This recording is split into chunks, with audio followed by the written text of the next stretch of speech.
आमची मायबोली. मराठी असे आमची मायबोली, जरी ती भिन्न धर्मांनी असो. हिचे पुत्र आणि हिचे पापुत्र बसले आमच्या हृदय मंदिरी. लहान मूल जेव्हा जन्माला येते तेव्हा त्याला कुठलीच भाषा माहिती नसते, परंतु त्याच्या पहिल्या मूलभूत गोष्टी होतात ना, त्या त्याच्या आईसोबतच. म्हणून आईची भाषा ही त्याची मातृभाषा असते. अशीच ती माझी लहानपणापासूनची मैत्रीण म्हणजे मराठी, माझी मातृभाषा. प्रत्येकाचे जीवन हे माता, मायभूमी आणि मातृभाषा या तीन बिंदूंचा त्रिकोणच. माता जी आपल्याला जन्म देते, अन्न देते. मायभूमी जी आपल्याला आसरा देते आणि मातृभाषा जी आपल्याला लहानपणापासून संस्कारांचा बारकारू पाजत असते. आणि तीच मातृभाषा, तीच मराठी भाषा. तीच मातृभाषा, तीच मराठी भाषा आज जर आपण अंगीकारली नाही तर आपण किती भाषा शिकलो तरी आपले आयुष्य समृद्ध होईल का, हा केवढा मोठा प्रश्न आहे. मराठी भाषा म्हणजे तरी काय? ज्ञानेश्वरांनी रुजवली ती भाषा मराठी, शिवरायांनी टिकवली ती संस्कृती मराठी. ज्ञानेश्वरांनी रुजवली ती भाषा मराठी, शिवरायांनी टिकवली ती संस्कृती मराठी. संतांनी वाढवला तो वाण मराठा आणि आमचा अभिमान म्हणजेच तो मराठा, आणि आमचा अभिमान म्हणजेच तो मराठा. आपल्याला लाभलेली वैभवशाली मराठी भाषा किती प्राचीन आहे. मराठीची गंगा प्राकृत त्याच्या पर्वतातून निघाली, परंतु तिला तीर्थ स्वरूप ज्ञानेश्वरांनी दिलं. आज थोड्या वर्षांची मुलं पबजी खेळताना दिसतात, परंतु आमच्या ज्ञानेश्वरांनी अवघ्या 16व्या वर्षी मराठीची कोणी कौतुके परी अमृतातही पैजाची अशी ज्ञानेश्वरी लिहिली. आज त्याच मराठी भाषेची काय अवस्था. आजच्या विद्यार्थ्याला शास्त्रीयाचं नाटक सांगितलं तर धडाधडा पोपटासारखं म्हणणार, परंतु गडकऱ्यांच्या एखाद्या नाटकाचं नाव सांग म्हणून विचारलं तर निरुत्तर होतात. ही चाल दुर्दैवाची गोष्ट आहे. आज मराठी मुलांना शिक्षण देणं हा मागासवर्गीय विचार समजला जातो, परंतु इंग्रजी भाषा जरी ज्ञानाचा खजिना असला तरी मराठी भाषेत शिकून सुद्धा माणूस कर्तृत्ववान होऊ शकतो, हे रशिया आणि जपान सारख्या देशांनी आज सिद्ध केले. म्हणूनच आज आपण मराठी भाषा जपली पाहिजे, तिचं संवर्धन केलं पाहिजे. मला तुम्हाला एवढंच सांगायचं आहे की जर तुम्ही जगाच्या पाठीवर कुठे गेलात आणि तुम्हाला जर कोणी विचारलं की तुम्ही कुठून आला आहात तर त्याला अभिमानाने सांगा की ज्यानं मरणालाही लाजवलं आणि आलेल्या मरणाला देखील जगायला शिकवलं, अशा छत्रपती शिवाजी महाराजांच्या भूमीमधून आम्ही आलो. शेवटी जाताना एवढंच म्हणेन की लाभले आम्हास भाग्य बोलतो मराठी, लाभले आम्हास भाग्य बोलतो मराठी, जाहलो खरेच धन्य ऐकतो मराठी. धर्मपंथ जात एक जाणतो मराठी, धर्मपंथ जात एक जाणतो मराठी, एवढ्या जगात माय मानतो मराठी, माय मानतो मराठी. म्हणूनच आज जास्तीत जास्त मराठी पुस्तकांचं आपण वाचन केलं पाहिजे. डॉक्टर बाबासाहेब आंबेडकर असे म्हणतात की नाचून मोठं होण्यापेक्षा तर काय, नाचून मोठं होण्यापेक्षा वाचून मोठं व्हा. जर आपल्याकडे 2 नाणी असतील ना तर एका नाण्याचं भाकर आणि एका नाण्याचं पुस्तक घ्या, कारण भाकर आपल्याला जगवेल आणि पुस्तक आपल्याला कसं जगायचं हे शिकवेल. शेवटी मराठी बद्दल एवढंच म्हणेन की आमच्या मनात दंगते मराठी, आमच्या मनात दंगते मराठी, आमच्या रगारगात रंगते मराठी, आमच्या मुढामुढात स्पंदते मराठी, आमच्या नसानसात नाचते मराठी.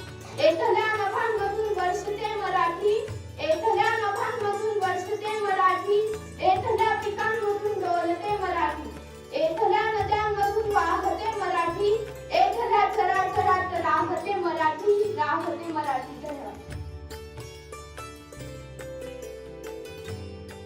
मनामध्ये देवानी वरसत अक्षरातून ती पडली, अक्षरातून ती पडली. स्वत्व महाराष्ट्राची झाली, हे स्वत्व महाराष्ट्राची झाली. मराठी भाषेचा रकुमान रंगी, मराठी भाषेचा रकुमान ही भाषा दैवर्ण यात 12 मूळ अक्षर, कान मात्र विरंतीर फार अलंकार. मराठी भाषेचा उगम आयनचा आणि नंतर महाराष्ट्र प्राकृती या भाषेतून झाला. पुढे ज्ञानेश्वर रामदेव तुकारामांनी आपल्या अध्यात्म ग्रंथाने पूर्वीचा प्रचार करण्यासाठी मराठीचा उपयोग केला. शास्त्रीय तांपडदारी बोली भाषेचा म्हणून मराठी स्वराज्याची ओळख होती. इंग्रजांच्या काळात भाषा शुद्धीसारखी सर्व दाबून त्यात नवीन शब्दांची भर घातली गेली. जवळजवळ 1500 वर्षांच्या इतिहास असणारी मराठी भाषा ही भारताच्या 22 अधिकृत भाषांपैकी एक आहे. व्याकरणाच्या दृष्टीने मराठी समृद्ध, शिस्तबद्ध आणि सूक्ष्म भाव व्यक्त करणारी आहे. अशी ही मराठी काळाबरोबर चालत संस्कार जपणारी अमर भाषा आहे.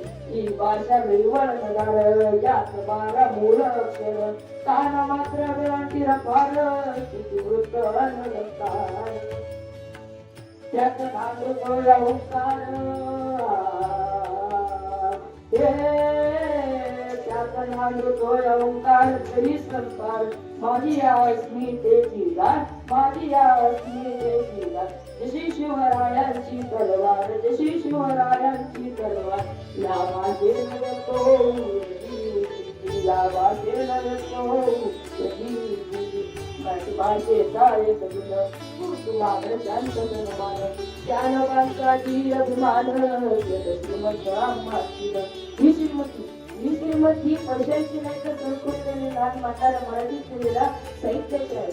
शके 1110 मध्ये मुकुंदराजांनी रचलेला विवेक सिंधू हा ग्रंथ मराठी भाषेतील पहिला ग्रंथ आहे. संत साहित्याचं ओळा आणि अभंग मांडले गेले.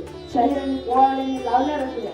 राजा महाराजांच्या काळात बकरी लिहिल्या गेल्या. त्यानंतर कथा, कादंबरी, ललित लेख, निबंध, वृत्तपत्रे, नाट्ये याद्वारे मराठी साहित्य बहरत गेले. बोली भाषेत वाक्प्रचार म्हणून यांनी मराठीची गोडी वाढवली. लोकभाषा असूनही साहित्य, विज्ञान आणि तत्वज्ञान मराठी सक्षमपणे मांडले गेले. मराठी भाषेचा एक दिन कुसुमाग जंत सन्मान ज्ञान माणसाची अभिमान केलं श्रीमंत मातीनं सांगतो तिचं गुणगान सांगतो तिचं गुणगान आणि संतान मराठी भाषा अमृती शान मराठी भाषा अमृती शान जिला अभिजात दर्जा मान जिला अभिजात दर्जा मान अमृता देवी पैद जिंकली जी अमृता देवी पैद जिंकली जी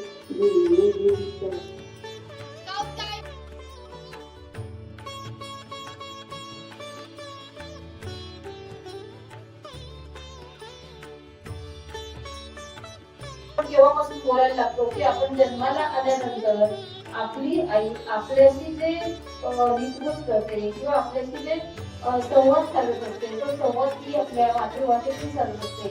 आणि ही मातृभाषा म्हणजे आईने बोललेली आई आपल्याशी संवाद साधत असते ही मराठी भाषा. हे मराठी भाषेतून आपण जेव्हा बोलतो, ऐकतो किंवा आपलं आचरण असतं हे सगळं आपल्या वागण्यातून आपल्या बोलण्यातून ते घडत असतं. आणि आपल्या भाषेला अतिशय महान अशी संस्कृती असल्यामुळे ये मराठीचा एक कृपाळू ज्ञानदेव महाराज म्हणतात. आपल्या भाषेला ब्रह्मविद्या असा शब्द सुद्धा ते म्हणतात. म्हणजे ही देवांची भाषा आहे, देवाने दिलेली विद्या आहे. ही आपल्या सगळ्यांना अवगत असली पाहिजे. मराठीच्या बरोबर अनेक बोलीभाषा आहेत. या बोलीभाषांचा वापर आपण आपल्या घरी करतो आणि त्या बोलीभाषा सुद्धा आपण आपल्या वाढवल्या पाहिजे, त्यांचं सुद्धा संवर्धन केलं पाहिजे. मग यासाठी काय काय करावं लागेल? संवर्धन करणे म्हणजे त्या भाषेला वाढवणे, ती भाषा आपण बोलणे आणि बोलत असताना त्या भाषेच्या प्रवाहात येणारे अनेक शब्द, या अनेक शब्दांचा अर्थ आपण समजून घेणे आणि तो अर्थ जेव्हा आपल्या काळजाला मिळतो, आपल्याला समजतो, तेव्हा आपलं व्यक्तिमत्व हे बोलण्यासाठी विकसित होतं. मग कशा प्रकारे वाढवता येईल आपल्याला हे? त्या भाषेचं संवर्धन कशा प्रकारे करता येईल? तर आपल्या भाषेमध्ये अनेक जुने पारंपरिक गीत आहेत, म्हणी आहेत, वाक्प्रचार आहेत, वेगवेगळे पूर्वीपासून आलेले भाषेतले शब्द आहेत जे प्रवाहात आज तागायत बदलत आलेले आहेत. तुमचे आजी आजोबा पणजोबा जे शब्द बोलत होते ते शब्द तुमच्या आई वडिलांपर्यंत कसे आले, तुमच्या आई वडिलांपासून तुमच्यापर्यंत कसे आले आणि तुमच्या नंतर तुमच्यापेक्षा लहान असणाऱ्या तुमच्या भावंडांपर्यंत कसे गेले. बोलतो मराठी हा पाठ मला 10वीला आहे. 10वीच्या विद्यार्थ्यांनी तो अभ्यास करा. अतिशय सुंदर वर्णन भाषेच्या प्रवाहाचं केलंय. असं म्हणतात की भाषा ही नदीसारखी प्रवाही हवेसारखी ती वाहत असते. म्हणजे आजूबाजूच्या भाषेतील शब्द ती आपलेसे करून देते. असं वाटतं की हे शब्द मराठीचेच आहेत, आपल्या भाषेतलेच आहेत. तुम्हाला जर विचारलं भाकरी हा शब्द कोणत्या भाषेतून आलाय, सांगता येईल कोणत्या भाषेतून आलाय बरं? अण्णा कोणत्या भाषेतून आलाय? लुगडं कोणत्या भाषेतून आलंय? आपल्याला माहित नाही हे शब्द कुठून आले, पण हे वेगवेगळ्या प्रांतातून वेगवेगळ्या भागातून हे शब्द आपल्यापर्यंत आले.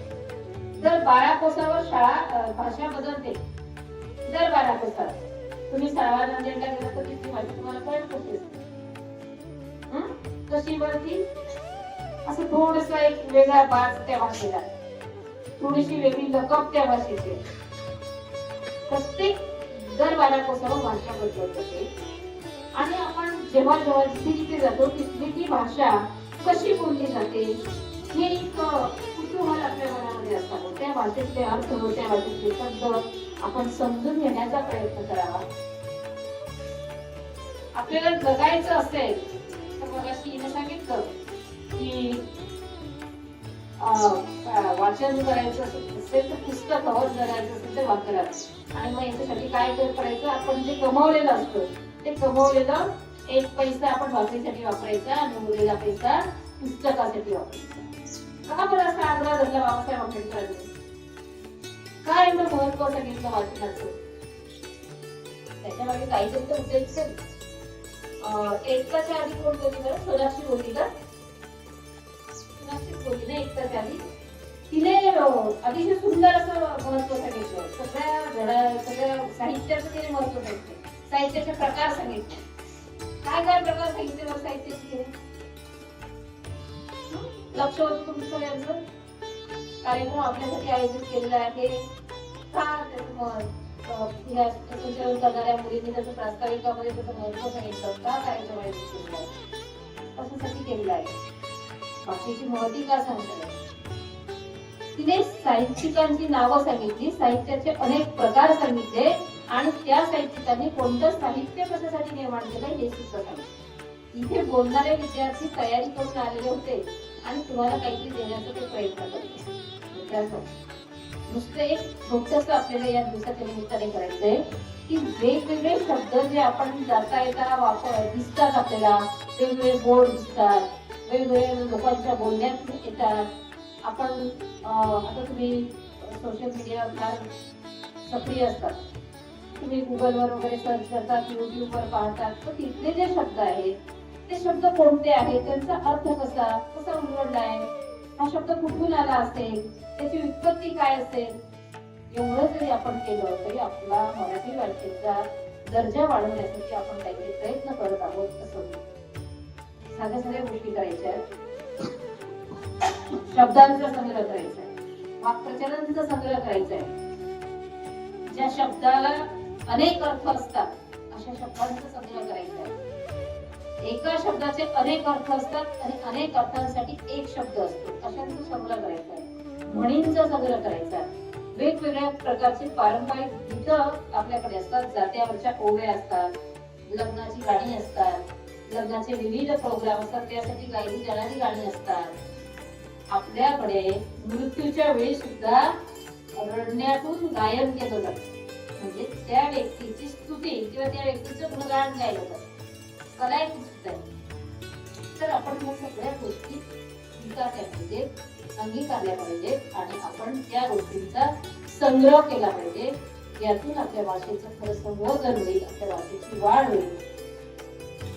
मातृभाषा आपण मराठीला म्हटलेलं आहे, म्हणजे ती आपल्या आईची भाषा आहे. आपण जसं आईला कधी विसरणार नाही तसं आपण मराठी भाषेला सुद्धा कधी विसरायचं नाही. तिचा आदर, तिचा सन्मान, तिचा गौरव आपण केला पाहिजे.